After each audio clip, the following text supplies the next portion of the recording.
Few music genres have found themselves being such an enigma as punk. It's diverse, with subgenres spanning through aesthetics and styles. Beyond the music, however, punk is an entire subculture, with specific fashion, aesthetics, and a particular set of values and ideologies. I'm your host, Morgan Barella, and this is an audio history of Southern California punk. Listen as we delve into the origins of the genre, the subculture that surrounds it, and where it stands in the present day. Punk first emerged in the 1970s, taking form from the underground rock scenes that found community in Lower Manhattan, New York.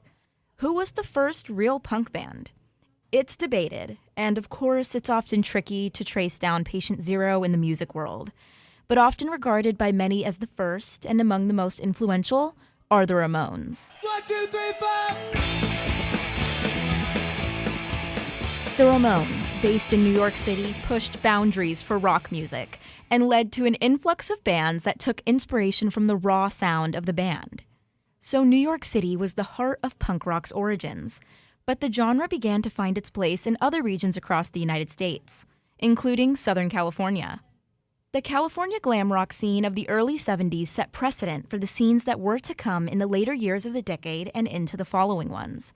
The Runaways were an all-female band that formed at the end of glam rock's peak, being considered among the first to release music with a new sound, retrospectively referred to as proto-punk. A plethora of iconic and influential bands came directly out of the Los Angeles punk scene in the mid-70s, including the Screamers, Bags, and the Germs. Punk at this time and in this region was noted for being eclectic, experimental, and pushing boundaries by bending genres and exploring new sounds. And these bands set precedent for what would become hardcore punk in the last years of the decade. Music journalist Michael Azarond, author of Our Band Could Be Your Life, noted that by 1979, the original punk scene in California had completely died out, leading to the emergence of a new scene with hardcore punk setting the soundtrack for it. Among the first hardcore bands to come to life in Southern California in 1978 were Vicious Circle, Social Distortion, Circle Jerks, and the highly influential Black Flag. Influenced by the essence of the Ramones and the Stooges and taking inspiration for their name from Black Sabbath, Black Flag pioneered hardcore punk alongside these other bands. Black Flag was born out of Hermosa Beach, finding its place within Southern California and leaving a lasting impact on the bands that were to follow its path. What made Black Flag so influential wasn't only their music, but also their loud DIY ethic.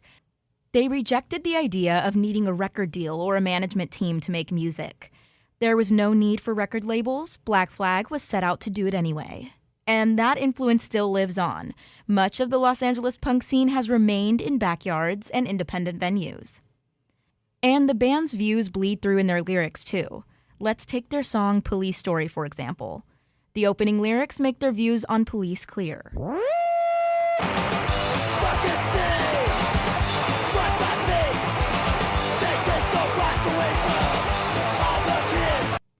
These values and beliefs are an integral part of punk music.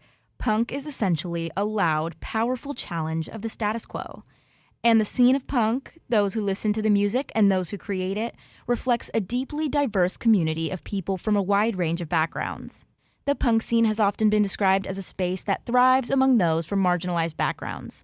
Alice Bag of Bags, a band that emerged right at the birth of Los Angeles punk, has described the way in which punk exists as an opposition to what mainstream culture has accepted.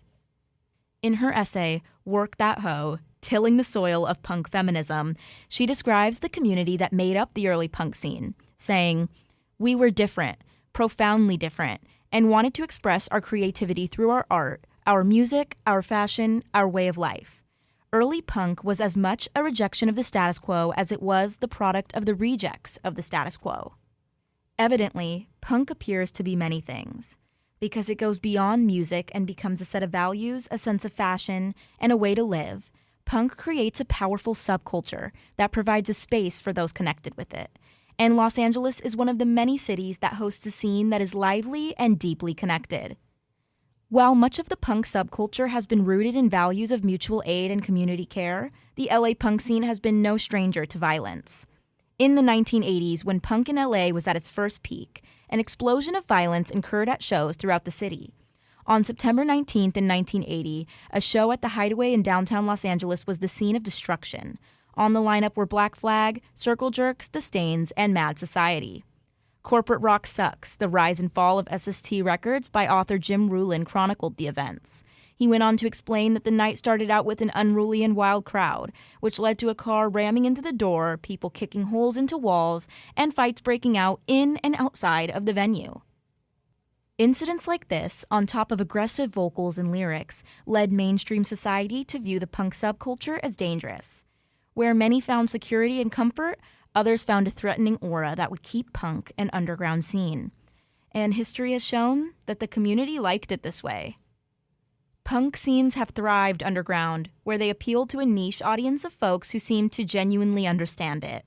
In the entertainment capital of the world, punk was a secret to be kept, one that rejected the appeal of mainstream art. While the rock music that dominated the 80s and 90s was seen as shallow and inauthentic, hardcore was exciting, innovative, and a raw expression of emotion to those in the scene. While hardcore punk may have reached its peak in its earliest years, the scene in Southern California never quite died out completely. The youth of this generation have kept it alive in this region, with the same exact values and styles that first launched the genre. Social media has changed the way that people promote local shows and find new ones to attend. Promoters, venues, and bands will run their own social media accounts. Flyers are made by independent artists in the community. Merchandise is often handmade. Equipment is often shared between bands. Shows are played in backyards or underground venues in downtown Los Angeles, Long Beach, and Santa Ana. Occasionally, musicians in the scene will play in multiple bands or switch from one to the next. This is the DIY ethic that makes punk what it is. And this value has thrived in Southern California since the birth of hardcore punk up until today. In Oxnard, which sits 60 miles west of downtown LA, Nardcore lives on strongly and represents a deeply influential aspect of the Southern California punk scene. Nardcore, a term that is a combination of Oxnard and hardcore, combines hardcore punk with skate culture. Nardcore shares similarities to skate punk, another subgenre of punk, but draws comparison in sound to hardcore. Nardcore first emerged in 1984, but because so many bands seem to find their origin in Oxnard to this day, Nardcore continues to live on. The hardcore punk scene in Los Angeles thrives so deeply, perhaps in part because of the diverse population that makes up this city.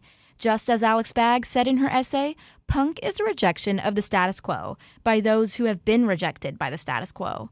According to the U.S. Census from 2023, 48.1% of people in Los Angeles are Hispanic or Latino, and punk music has always been deeply influenced and led by the Latino community. In Austin Gurza's LA Times article, LA Punk History is a Serious Subject, he cites punk icon Brendan Mullen as having said that Chicanos were a big part of the punk scene's success. Additionally, the punk scene has a large LGBTQ+ presence and a heavy feminist influence. Because of the values of mutual aid and community care that punk is deeply rooted in, it makes sense that people from these diverse backgrounds would find comfort within its walls. Punk has been many things throughout its time, but one thing that has remained is the passionate and diverse community of young people who have kept it alive. Music will continue to evolve and new genres will develop with time, but underground scenes in cities that need them most will continue to be more than just a place for music. It will be a place to find community.